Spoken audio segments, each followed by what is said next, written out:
But if Jesus is coming, you got to have Japanese with Egg rolls. Hey, Grace Chapel, Pastor Paul here with Katie. and we are going to be talking about our first year as pastors.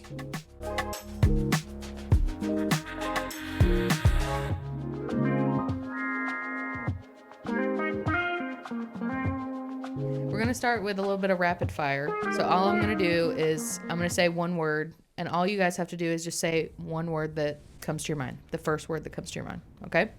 Love. Hate. Family. Oh, okay. That's the first word that comes to mind. Sorry. Worship. Music.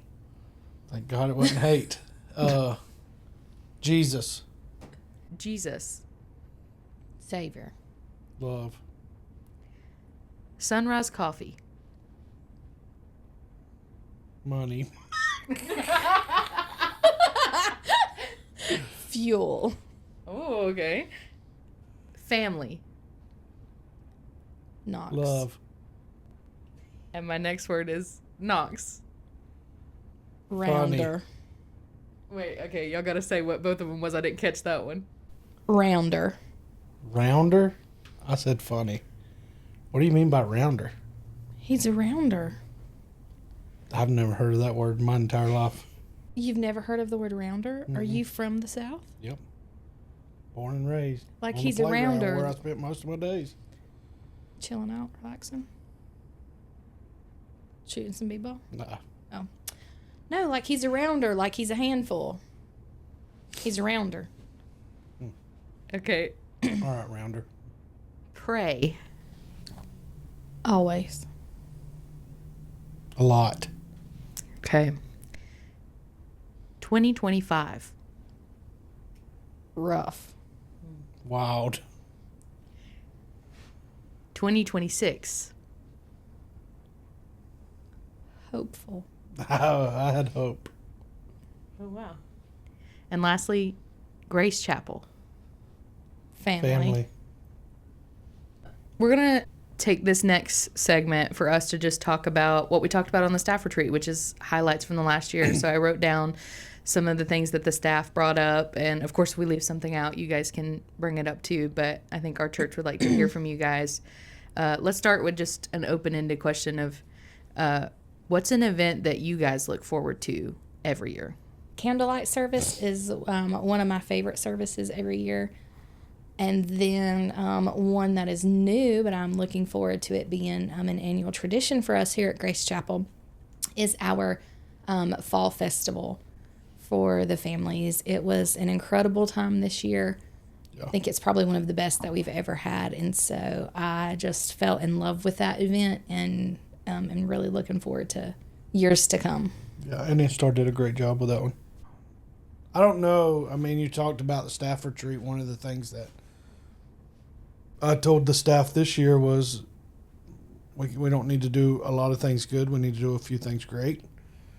But Chosen's on our calendar. I love Chosen just because I feel like it's a good weekend for all of us. So our baptism services, if you look back at our baptism services, I've been running those for years now. So I've been the one who mainly spoke at them, getting them together. It was just kind of one of the services. The first message I ever spoke was on baptism, and we had a baptism that night. My dad actually came to that. They rolled him in a wheelchair, and he was able to listen to me preach. That was the only time he really heard me preach. But that was wild. Because we had a few people who we always say we're not very good at membership because we just consider you family when you walk through the door, which is a good thing, but also can be a rough thing when you're trying to find people who need to be on council or people who need to vote or different things when it comes to church business. Just like one of our council members now, he'd been here longer than I had. Scott had been here, I think, since he was 16, 17 years old. And we were like, Scott would be a good person to be on council. And we just started the process and talking to him. And he's like, I'm not a member. And we were like, yes, you are. You have to be because you've been here for so long. But yeah, that Sunday was wild because I had a few families who wanted to join, but I was not expecting 30 people to stand up and come up front when we did that. So I wasn't in there for the whole service. I was in with the kids. And so I knew we were doing baptism, and I came over and helped with that. And then I didn't really know how many families like we had that were looking at joining until they all came forward. And I was flabbergasted. I didn't realize, I guess, one, that we had so many people who weren't members, but that we had such an influx of new families that came to the church, and that were so eager to be part of our family. Let's move on and talk about, this was towards the end of the year, but the blessing bag night and the community outreach. Were you both there on that night when we Yep. did? Yes. So If it's open, we're here. that's true. So for that one specifically, like, is that something that we want to continue in the new year? What's something that you guys didn't expect that came from that night?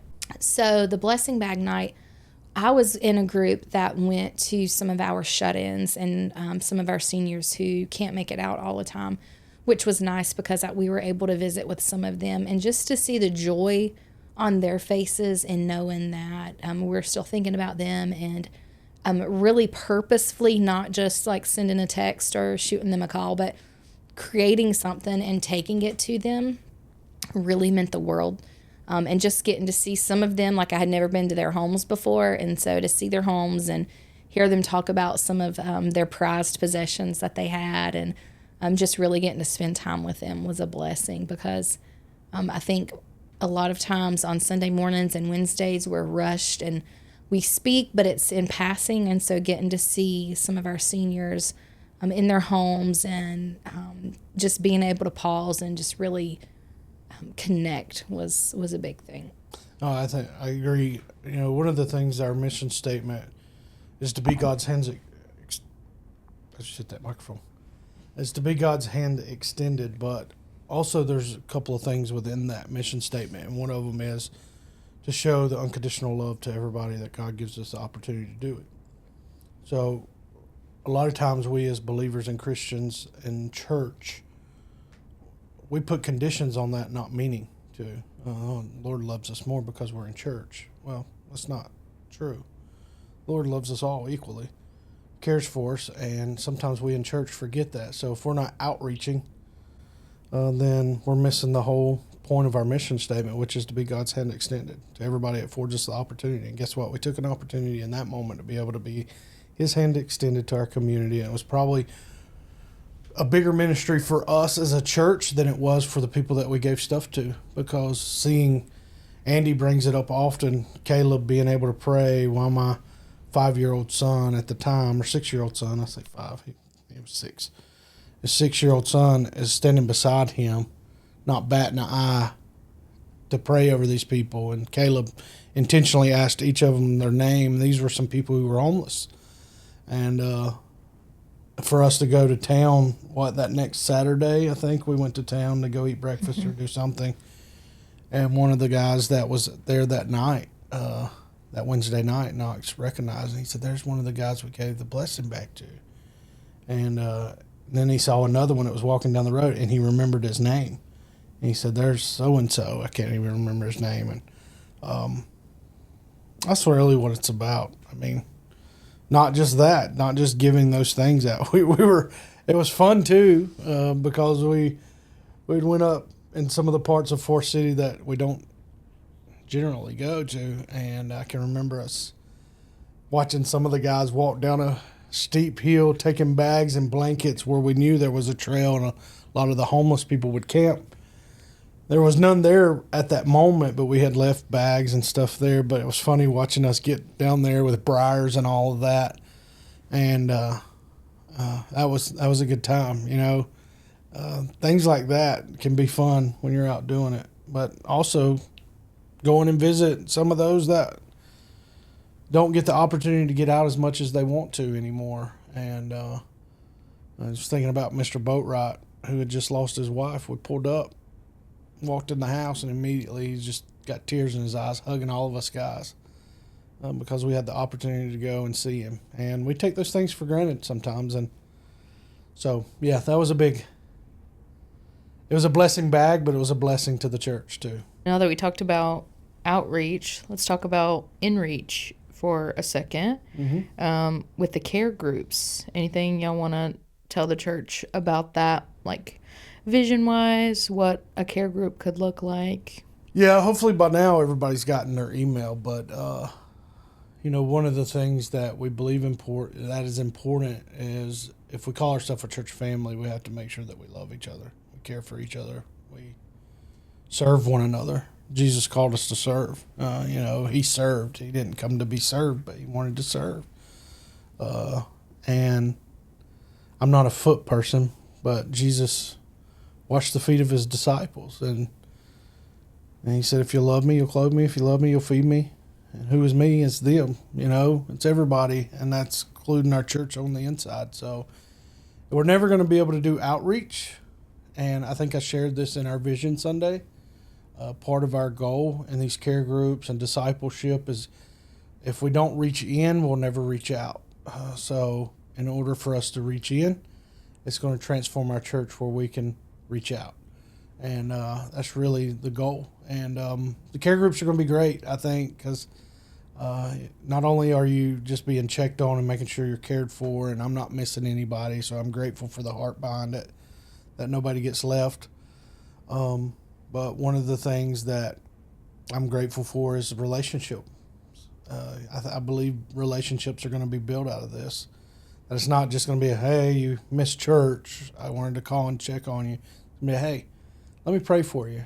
Hey, how's your son doing? Hey, how's your wife doing? Hey, do you need anything?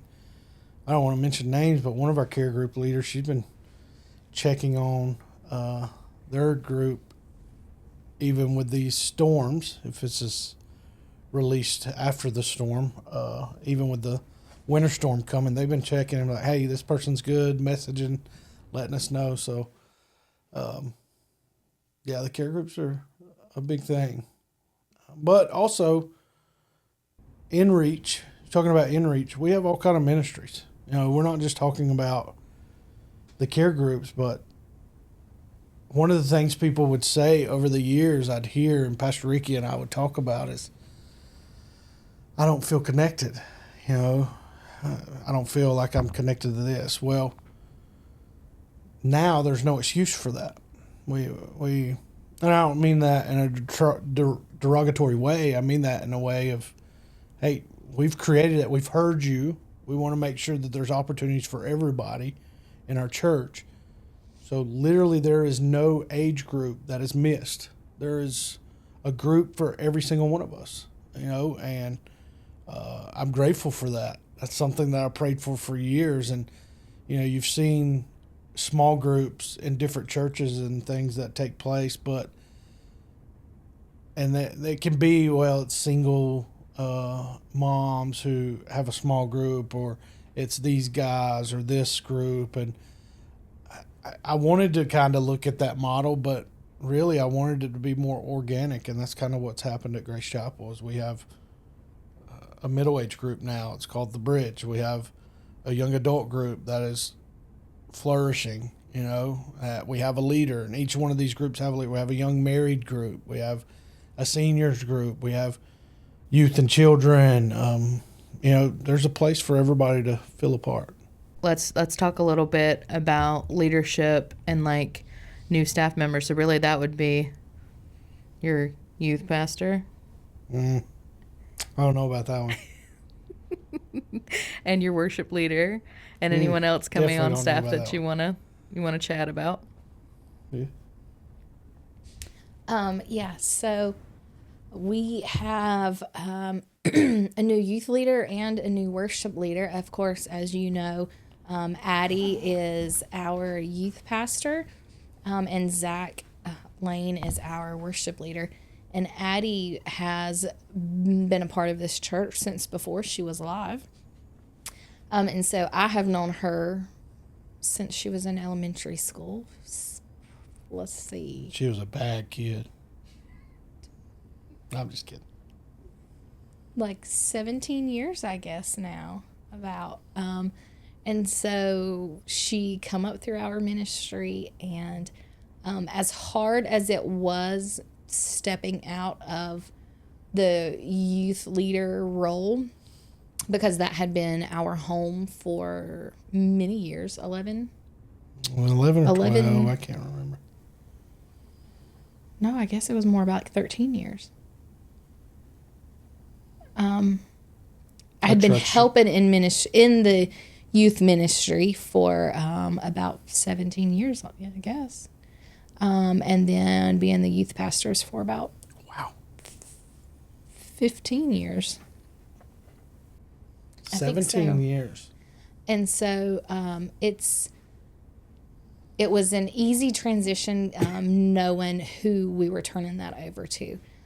She's called and she's anointed by God, and she has her own way about doing things, which I love. And so it was an easy, here you go. Here are the keys, and it's all you, because we know who she is and what she's like inside and out. And so I'm so excited that she has took over. She has a whole bunch of boys that we left her with, that she is having to deal with and handle, but she it does really good at that. And then Zach being our new worship leader, I don't think that it was by chance that they started coming here many years ago, and even stayed here as their dad pastors another church locally. But just the anointing and the love that he has for God is very evident in his life. And just the new level of worship that our church has entered since really he has taken over has just been astounding, in the fact that you see his passion and devotion he has for the Lord, and the thought and the care that he puts into worship and planning with purpose and trying out new things just to honor the Lord is so good. I could listen to him sing all day. And trust me, he will. I hear it in the office or wherever else. I want to give you both a chance to talk about your transition specifically. So Paul going into the senior pastor role and Katie going into children's ministry and overseeing that.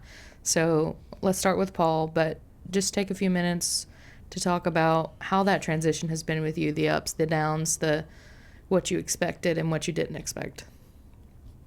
Yeah, I don't. That's a whole podcast in its own, or video on its own. But Snippet. Give us a snippet. I'm not very good at snipping. Especially with We know we attend on Sunday mornings. ouch. We love you. Well, I'm closing with this. There's your first one. You get 3 more. Oh, I didn't know that. My transition was exciting, but then it came to a halt. When we went through some situations that we had went through as far as my wreck. After that, then we were hit with a hurricane that displaced us for 6 months. And I heard somebody say, you'll really know who loves you and cares for you by who checks on you when you go through something.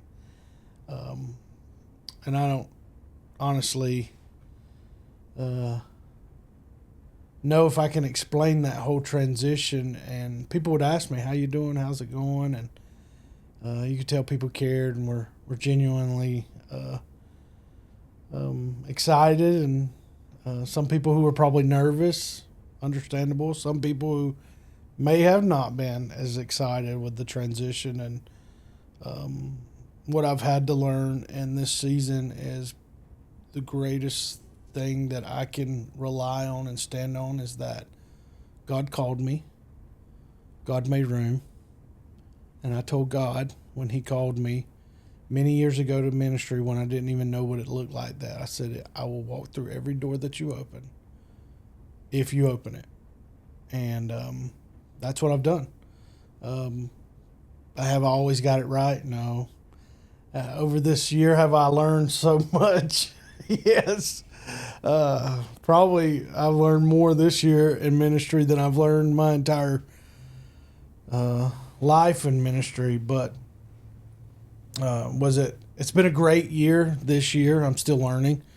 I'm looking forward to greater years, and this is where God called me. I love this church. This is the place where I wouldn't want to be anywhere else with anybody else than the people that I'm with, and especially with her.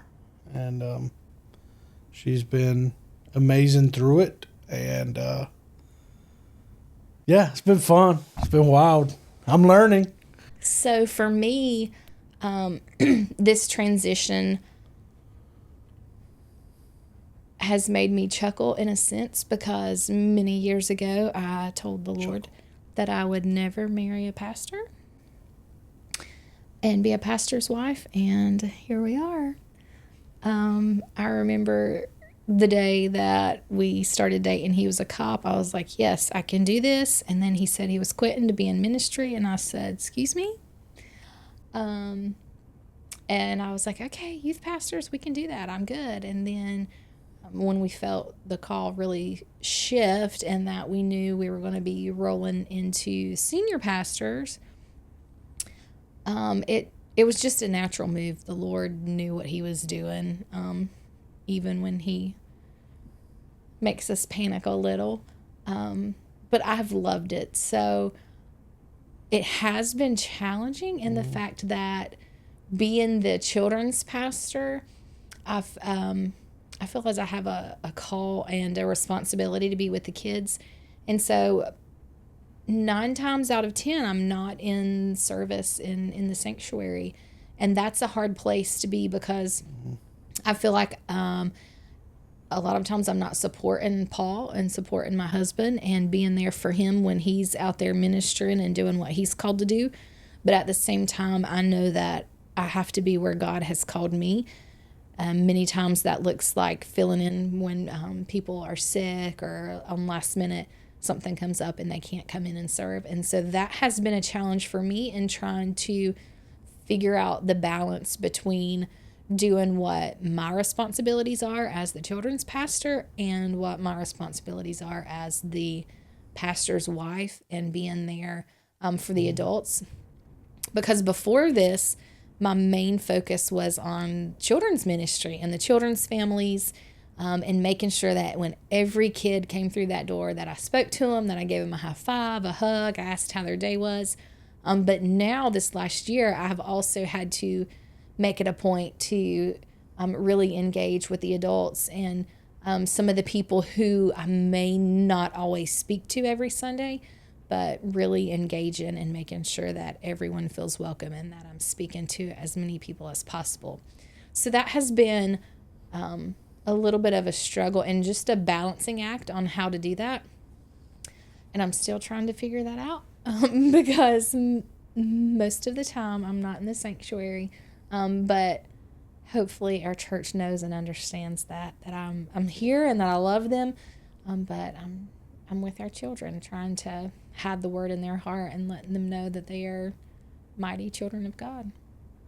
Thank you both for being honest and sharing, going through the transition, because I feel like just even as hearing you guys talk, so much change. Like, I feel like that's a big word right now, is change. Mm-hmm.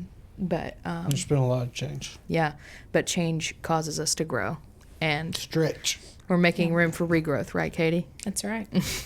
What did she say? Regrowth? Making room for regrowth. It's something she talked about on Yes. Wednesday night. You missed our ladies' meeting Wednesday night? Well, that's because I'm not a lady and I was with the guy. True.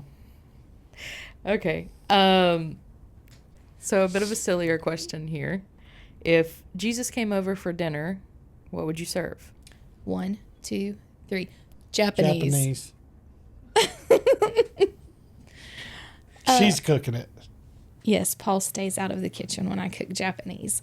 No, but that's one meal that people request frequently from me when they're coming over to eat, is my homemade Japanese. I mean, I think it's okay, but people say that it's really good. And so that would, I'm sure, be what we fix. But if Jesus is coming, you got to have Japanese with Egg rolls. So she's got to make homemade egg rolls. And I mean, Jesus coming, first of all, if he gets egg rolls, we're going to have to cook a lot of egg rolls. Well, and it would I work. feel like when we get to heaven that, when we have that great feast, there's going to be your homemade egg rolls there. I just feel like that. And the beautiful thing is he could eat all of it because it's unleavened bread.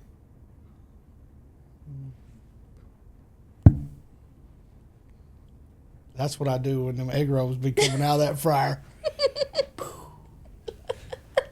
Okay. I feel like this one's a good question. And you can take some time to think about it. How do you keep ministry from becoming just a job? That's a good question. I've never really looked at it as a job, to be honest. You know, this is my job, but I rarely look at it as a job. You know, I still feel weird being here full time, because I've always had a non-ministry job. Am I grateful for it? Absolutely. You know, am I busy? Absolutely. So, but I don't never really look at it as a job. I mean, I know there's some responsibilities. There's things that I have to do as far as that, but I'm grateful that I get to do, you know, and I think ministering to people and I get to love on people. I mean, today I've been on the road, you know, visiting a couple of people. And I love that part of it. I love coming here. I love this place. You know, I really do. Sometimes I'll get up from my desk, walk outside, and walk down to the sanctuary, and just, it sounds weird or crazy, but I'll just walk in the sanctuary with and walk to the foyer, look out the front glass doors, and then walk back up to my office. I just like being here. So it's not really a job. But you have to be careful of not making your ministry job your relationship with Jesus. And that's that's tough for a lot of people, because just because we're in ministry, we can say, oh, well, we read our Bible, or we did this, or we ministered to people. The Lord sees it. But more than anything, the Lord wants relationship with you. He wants to spend time with you. He wants to be with you. And my ministry time will never be what it needs to be if I'm not putting him first. What about you, Katie? I think back to something that I shared with the ladies at one of our gatherings, a song that really stuck with me since I was a kid and went to kids camp. It says, got to get to, what will it be today? Got to get to, which are you going to say? And so... That's such a kid's pastor saying. Sorry. I appreciate that. So really looking at, it's not something that I have to do, but that it's something that I get to do, is minister and really pour into the students here. And I get to work with the ladies, and I get to help show Jesus to those who come to Grace Chapel. And so when you look at it that way, it really can change your perspective and not be, I have to do this again. I have to do this again. Oh, this was my Sunday to sit in the sanctuary, but someone's not going to be able to make it today. And so I get to go and spend time with the kids. And so really just changing the mindset that you have when you look at things. So the last question is, and you can take it as simple or as big as you want to. What is a dream you have for our church?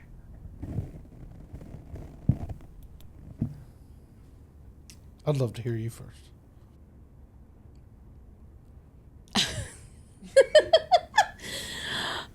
Well, I have lots of dreams, but probably the biggest one, the most financially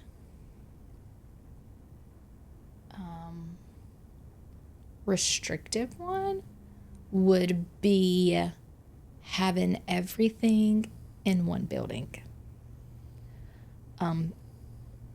Most people, it may not be a problem us having the separate buildings, like the office is a building, the sanctuary, the children's building, the fellowship hall, like everything is very compartmentalized.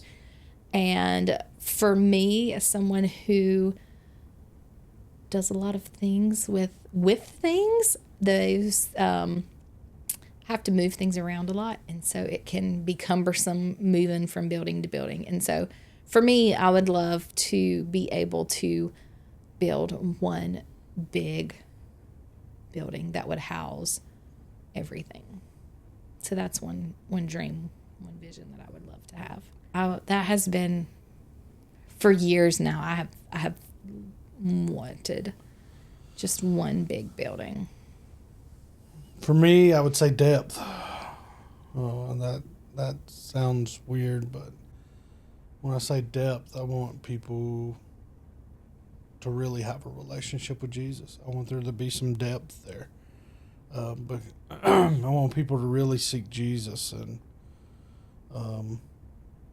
have an encounter. I want to see our services where we don't just come together and do the normal. We come together and we anticipate an encounter, and Jesus encounters us. Because when we do that, here's what happens. Everything else I hope for and wish for will be in his plans. I mean, the Bible tells us in Matthew, if we seek him first, his kingdom. I know that sounds preachy, pastoral, but really it is. You know, if you have depth in your relationship with Jesus, you'll serve more, you'll get involved more, you'll be more faithful, you'll care more, you'll love more. Everything falls out of that. So, yeah, I'd like for us to go be committed. This year is the year of covenant commitment. You know, that's the year. That's what I've been saying for this year, that we will be committed to our covenant with Jesus. That's a dream. Also, I want a gym. But that's a want. Yes, that's part of my big building dream. Goodness gracious, what are we building here? I just need lots of millions of dollars, and I can lay out the plan for you. Well, in the name of Jesus, I want you to have lots of millions of dollars so we can lay out the dream. There we go. Thanks for listening to or watching this episode of Grace Podcast. If you want to catch what's coming next, make sure to follow us on social media so you never miss a new episode. Grace Podcast exists to create faith-building conversations that equip, encourage, and engage our church family all week long, not just on Sunday mornings. We're glad you're here. We'll see you in the next episode.